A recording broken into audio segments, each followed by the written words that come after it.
할렐루야. 부활신앙으로 세상을 이길 수 있는 능력을 주시는 하나님 우리 아버지께 가슴 가득한 사랑과 감사와 찬양을 드립니다.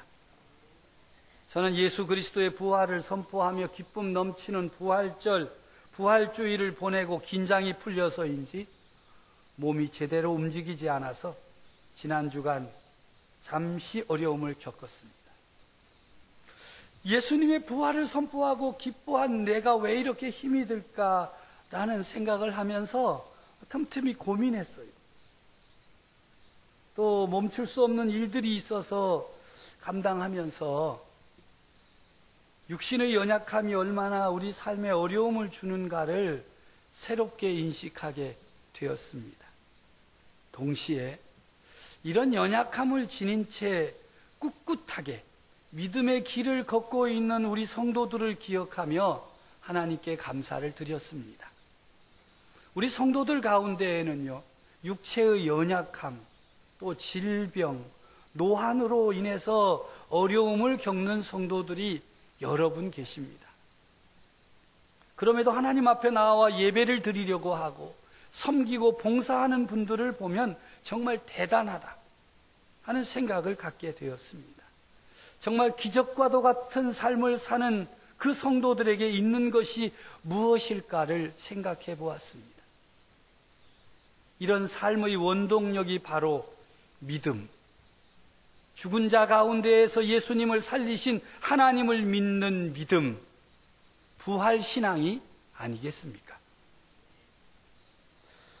연약한 가운데에서 부활신앙으로 믿음으로 세상을 이기며 살고 자신의 사명을 감당하는 이들이 있는가 하면 이와는 반대로 힘 있는 자, 권력 있는 자, 권력의 자리에 있었던 강한 사람들에게 지난 한 주간 일어난 일들은 권력 무상을 새롭게 일깨워 주었습니다.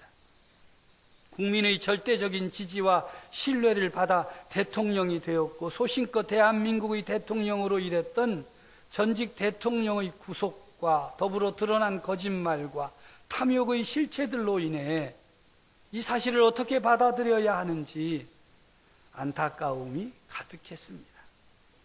대통령의 딸이요 선거의 여왕이요 대통령이 되어 직무를 감당하다가 탄핵을 당하고 구속된 후 재판을 받은 결과가 24년의 징역이라 아직도 남은 범죄 혐의로 인해 얼마나 더 그 형벌의 기간이 늘어날지 모른다고 하니 참으로 상상치도 못했던 기가 막힌 삶이 아니었겠습니다. 이런 두 전직 대통령의 참담한 모습을 보면서 인생이 추구하고 자랑하는 권력이 얼마나 무상한 것인가를 다시 한번 깊이 생각하게 되었습니다. 권력을 잡은 줄로 알았는데 그래서 자신의 힘으로 무엇이든 할 수 있다고 생각하고 마음먹은 대로 일했는데 사실은 권력의 마력에 사로잡혀서 권력의 추악한 모습을 드러내는 도구로 전락하고 말았습니다. 권력은 모든 사람이 손에 넣고 싶어하는 힘입니다. 힘이 있어야 산다고 세뇌당하며 사는 세상입니다. 그래서 권력의 자리를 차지하려고 발버둥을 치고 결국에는 권력의 종이 되는 것이지. 우리가 분명히 알아야 할 것은 권력의 힘은 내 것이 아니라는 사실입니다. 권력의 힘은 공정하게 공평하게 사용하라고 국민이 맡겨준 것이며 하나님께서 맡겨주신 것입니다. 그럼에도 사람들은 이 권력의 자리에 앉게 되면 그것이 자신의 것인 양 마음대로 쓰려고 합니다. 정의도 공평도 공정도 상관하지 않고 말입니다. 세상의 권력은 어떤 것이든 상관없이 기한이 있다는 사실을 알아야 됩니다. 기간이 끝나면 내려와야 하고 어떻게 권력을 사용하였는지 평가를 받게 되어 있습니다. 그런데 권력의 자리에 있는 사람들이 그 사실을 알지 못하는 것처럼 행동함으로 비극이 반복되는 것입니다. 이런 비극이 다시는 반복되어서는 안 된다고 모든 국민들이 외치지만 여전히 계속되는 현실이 참 안타깝습니다. 역시 힘 있는 자리에 올라가는 일보다 잘 감당하고 내려오는 일이 몇 배나 어렵습니다. 그런데 성도 여러분, 여러분에게 있는 힘, 권력, 능력 무엇이 있습니까? 하나님께서 맡겨주신 것이 무엇입니까? 건강이 있습니까? 건강할 때 해야 할 일들을 하십시오. 힘이 있습니까? 힘 있을 때 해야 할 일을 하십시오. 능력이 있습니까? 지위가 있습니까? 재물이 있습니까? 그리스도인답게 해야 할 일, 감당해야 할 사명을 감당하시기 바랍니다. 건강 언제까지나 있는 것이 아닙니다. 힘과 능력 역시 마찬가지입니다. 다 기간이 있어요. 기한이 있습니다. 성도 여러분, 여러분들에게 있는 여러 가지 하나님께서 맡겨주신 것이 있습니다. 시간도 있고 돈도 있고 힘도 있고 지식도 있고 지위도 있고 뭐 다 있는데 그거 잘 감당하십시오. 잘 활용하십시오. 있을 때 잘 하십시오. 우리가 다 하나님 앞에서 내가 너희에게 준 것 가지고 어떻게 살았느냐 평가하실 것입니다. 물으실 것입니다. 우리는 부활절을 지낸 지 딱 한 주간이 지났습니다. 예수님의 부활을 선포하고 부활신앙으로 살아야 한다 말씀을 선포했지만 지난 한 주간 부활신앙이 내 삶에 어떤 영향을 주었는지 어떤 변화를 일으켰는지 찾아내기가 어렵고 힘이 듭니다. 예수님의 부활은 단지 선언적 의미로 끝나는 것인지 아니면 예수님의 부활이 내 삶의 모든 영역에서 나를 변화시키는 능력인지 제대로 구분해야 하겠습니다. 너무나 많은 사람들이 부활절이 지나면 이제 끝났구나. 근데 사실은 시작이거든요. 예수님의 부활 사건, 그것을 내가 믿는 그 믿음이 내 삶을 어떻게 변화시키고 내 삶을 어떻게 이끌어가는 능력이 되는지를 우리가 분명히 알아야 됩니다. 왜냐하면 영적 전쟁이 더 극성을 부릴 것이기 때문입니다. 우리 그리스도인들의 가치관을 세상의 가치관으로 몽땅 바꾸려는 대적과의 전쟁이 영적 전쟁입니다. 세상은 계속해서 우리들에게 성공해야 된다, 낙오자가 되면 실패하는 것이다, 뭐 이렇게 해야 된다, 저렇게 해야 된다, 온갖 것으로 우리를 세뇌하고 있습니다. 그래서 우리나라가 터지기 일보 직전에 있는 압력밥솥과 같다라는 말을 합니다. 그 증거가 2003년 이후 한 번도 놓치지 않은 OECD 국가 자살률 1위. 끈질기게 안 놓습니다. 병들어버린 한국 사회가 보내는 신호입니다. 세상의 가치관이 사람들을 다 짓눌러 놓고 있습니다. 권력이 있어야 되고 힘이 있어야 되고 더 큰 집에서 살아야 되고 더 많은 재산을 소유해야 하고 더 높은 지위에 올라가야만 성공하는 것이고 성공하지 못하면 다 실패자라고 그렇게 사람들을 세뇌시켜 놓았습니다. 묻지마 범죄가 계속 이어지고 사회적 낙오자라고 자신을 탓하면서 좌절감과 박탈감에 사로잡힌 채 성공해야 한다고 성공해야만 살 수 있다고 외줄타기를 하는 젊은이들이 참으로 안타깝기만 합니다. 어제도 공무원 시험이 있었습니다. 전국에서 수십만 명이 시험을 봤는데 붙는 사람이 많겠어요? 떨어지는 사람이 많겠어요? 어려워요, 질문이? 붙는 사람은 한 자릿수요, 한 자릿수. 그럼 나머지 90%는 뭐가 되는 거예요? 실패자가 되고 낙오자가 되고 쓸모없는 인간이 되고 그래서 또 1년 또 그것만 하고.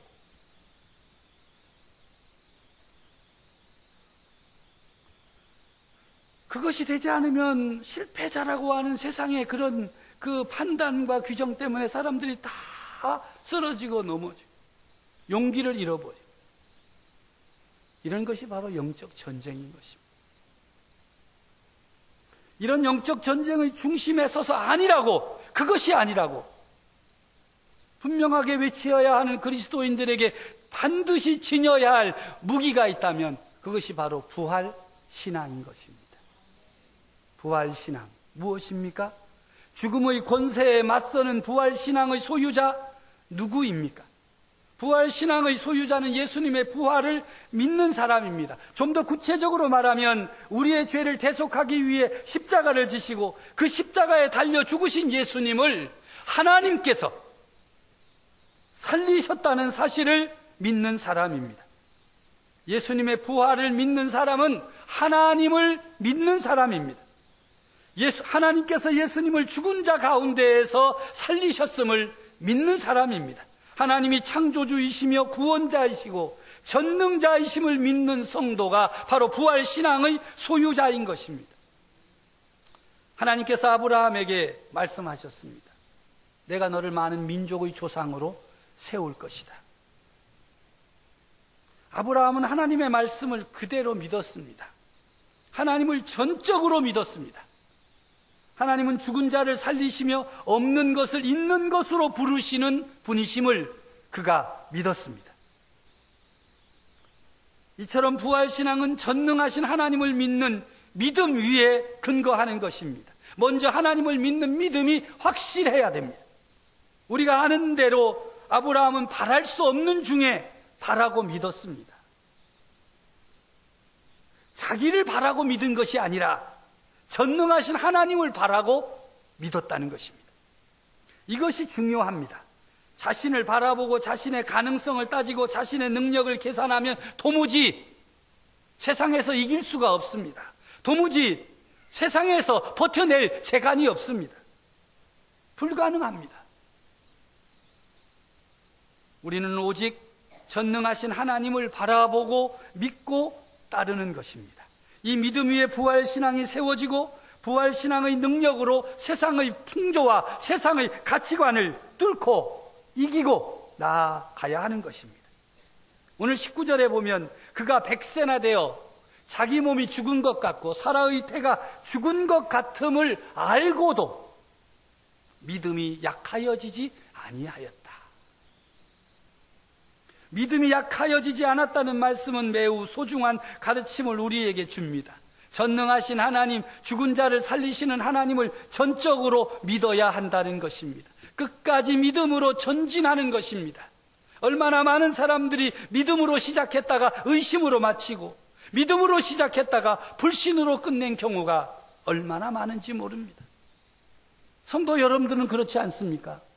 믿음으로 해보겠다고 달려들었다가 힘들고 어려우면 슬그머니 내려놓고 이건 내가 할 일이 아닌가 뭐 도망가고 피해가고 20절 말씀에 믿음이 없어 하나님의 약속을 의심하지 않고 믿음으로 견고하여져서 하나님께 영광을 돌리며 약속하신 그것을 또한 능히 이루실 줄을 확신하였다. 믿음이 없으면 의심하게 됩니다. 의심하는 사람은 믿음이 없는 것입니다. 믿음이 없으므로 하나님의 약속과 능력을 의심하면 자기도 모르게 의문의 일패를 당하게 되는 것입니다. 의심할 수밖에 없는 세상 환경 속에서도 하나님의 약속을 의심하지 않는 것, 오히려 믿음으로 견고하여질 때, 하나님이 능히 이루실 줄을 확신할 때 하나님 영광을 받으십니다. 약속하신 대로 이루어 주십니다. 이런 믿음이 아브라함에게 의로 여겨졌습니다. 아브라함은 하나님을 향한 자신의 믿음을 이렇게 고백합니다. 하나님, 나는 당신을 믿습니다.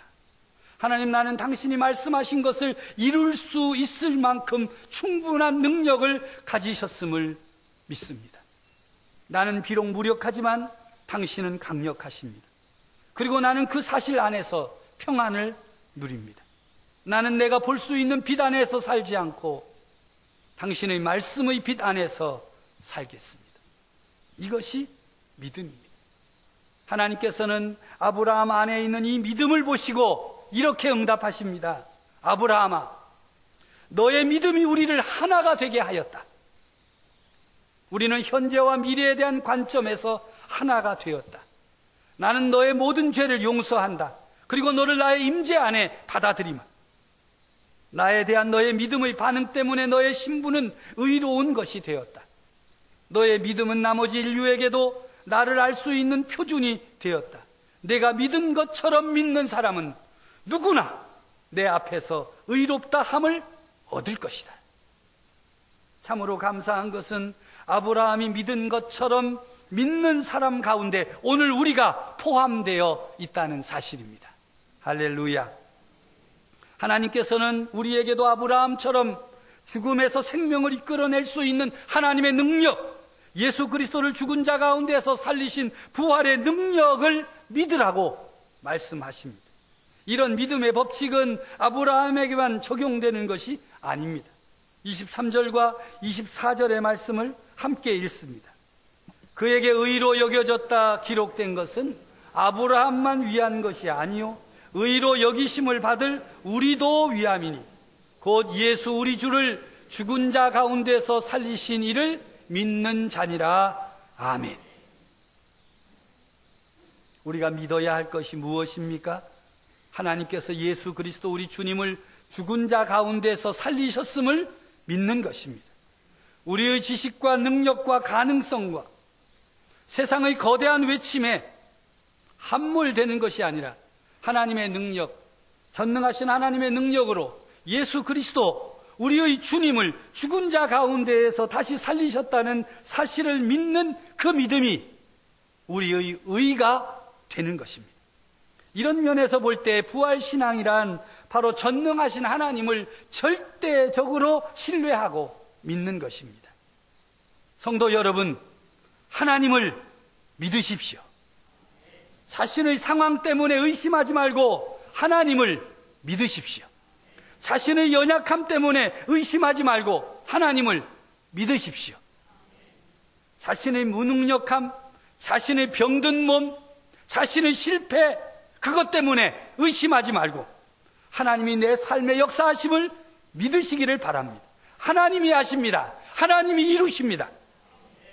하나님 우리 아버지는 전능하십니다. 그래서 말씀하신 대로 이루실 것입니다. 오늘 본문 25절에 보면 예수는 우리가 범죄한 것 때문에 내줌이 되고 또한 우리를 의롭다 하시기 위하여 살아나셨느니라. 영적 전쟁에서 범죄하면 힘을 쓸 수가 없습니다. 열심히 믿음으로 살고 세상의 가치관을 이기고 나간다고 열심히 나갔다가 한 번씩 폭발할 때가 있어요. 총 맞을 때가 있습니다. 자기도 모르는 사이에 화가 나고 분노가 치밀어 오르고 싸우고 욕하고 또 욕심에 이끌리게 되고 범죄하게 됩니다. 그러면 해결할 능력이 자신에게는 없습니다. 죄의 문제를 해결하고 죄로부터 자유케 하실 분은 오직 예수님 뿐이십니다. 우리가 범죄한 것 때문에 예수님께서 자신의 생명을 내주셨습니다. 우리를 자유케 하시려고 영적 전쟁에서 다시 새로운 전투 태세를 갖추고 나갈 수 있도록 우리의 죄를 담당하신 것입니다. 그러므로 예수 그리스도를 구주로 고백하는 성도들은 범죄함으로 인해 영적 전쟁에서 패배자의 자리로 굴러떨어질 때마다 자신을 바라보며 자책하는 자리에 머물러서는 안 됩니다. 그 몸으로, 그 마음으로, 그 허물과 상처를 가지고 우리의 구주 예수 그리스도를 향해 나아가야만 하는 것입니다. 예수님은 우리를 의롭다 하시기 위하여 살아나셨기 때문입니다. 예수님께 답이 있어요. 어떡하나 내가 이런 잘못을 저질렀는데 무슨 얼굴로 교회를 가면 무슨 얼굴로 내가 제가 이렇게 보면 정말 믿음 좋은 사람 우리 교회에 많습니다. 아이고 어떻게 하고 저러고도 또 나오네. 그런 이들이 있어요. 와, 그것도 앞에 와서 앉아. 와, 정말 예수 믿는 사람이에요. 자기를 믿는 사람은요, 범죄하고 잘못하고 실수하고 실패하면 교회 안 와요. 부끄럽다고, 망신스럽다고. 그런데 예수님을 믿는 사람은 부끄러운 일을 당할수록 또 나와서 내가 여기 왔어. 왜? 우리의 범죄함을 인하여 자신을 내어주신 예수 그리스도, 우리를 의롭게 하시기 위하여 다시 사신 예수 그리스도가 우리의 구세주이시기 때문입니다. 예수님을 놀라게 하는 일, 예수님의 능력과 기적의 역사가 일어나는 일들을 체험하고 싶으십니까? 예수님을 놀라게 하는 일은 다른 것이 아니라 예수님을 믿는 것입니다. 이야, 저러고도 믿네? 예수님이 좀 놀랄 수 있다.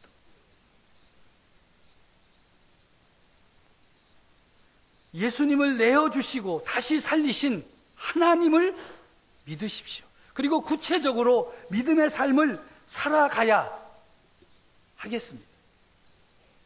먹을 것이 전혀 없음에도 우리의 필요를 채워주시는 하나님을 신뢰하며 식탁을 준비하는 그 어미의 믿음을 본받아서 아무것도 없는데 식사 때가 되어서 밥상을 차립니다.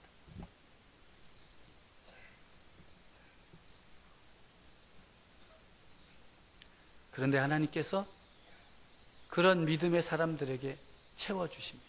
여러분에게 뭐가 있습니까? 아니, 우리에게 도대체 있는 것이 뭡니까? 세상 앞에 그렇게 내놓고 나는 이런 것 있다고 자랑할 만한 것이 무엇이 있습니까? 그런데 우리에게는 없지만 하나님께는 있습니다. 그 하나님을 믿고 의지하고 신뢰하고 내게 있는 것을 의지하는 것이 아니라 하나님이 하실 줄을 믿고 믿음의 길을 걸어가는 성도들이 되시기를 간절히 바랍니다. 세계 어느 나라 넘볼 수 없는 미국의 대통령이 그 대통령의 사명 잘 감당하려고 자신의 집무실에다가 이런 글귀를 써놓았습니다. 나는 주의를 거룩하게 지키며 예배 생활에 힘쓸 것이다. 나는 날마다 하나님의 말씀인 성경을 묵상하고 그 말씀을 실천할 것이다. 나는 도움을 베풀어 주시는 하나님 아버지께 날마다 겸손히 기도할 것이다. 나는 나의 뜻이 아니라 하나님의 뜻에 순종할 것이다. 나는 하나님께서 베풀어 주신 은혜를 기억하며 감사할 것이다. 나는 연약하지만 하나님의 도우심을 의지할 것이다. 나는 하나님만을 높여드리고 그분께만 영광을 올려드릴 것이다. 나는 하나님 안에서 우리 모두가 자유하며 평등함을 믿는다. 나는 형제를 사랑하고 이웃을 사랑하라는 주님의 명령을 실천할 것이다. 나는 이 땅 위에 하나님의 진리와 공의가 실현되도록 기도할 것이다. 그 권력의 자리가 하나님께서 허락하여 주신 자리요 맡겨주신 자리임을 믿음으로 고백하고 그 삶을 어떻게, 그 자리를 어떻게 감당할 것인가, 하나님 앞에서 자신의 삶을 구체적으로 실현해 나갔던 대통령의 기도입니다. 여러분들에게 비록 작은 것이지만 하나님께서 맡겨주신 것이 있습니다. 여러분에게 허락하신 믿음이 있습니다. 믿음의 능력도 있습니다. 그런데 그러한 능력과 힘과 권세를 어떻게 구체적으로 여러분의 삶 속에 옮겨 나가겠습니까? 하나님을 의지하십시오. 하나님을 믿고 신뢰하십시오. 그분 하나님께 그 은혜를 기억하며 감사함으로 순종하는 구체적인 삶의 자리가 성도 여러분들에게 있어서 예수 그리스도의 부활을 믿는 부활 신앙의 소유자들이 세상에서 어둠을 몰아내고 세상에서 죄에 물든 가치관들을 몰아내고 그리스도인으로 바르게 서는 그런 놀라운 역사가 일어나기를 간절히 바랍니다.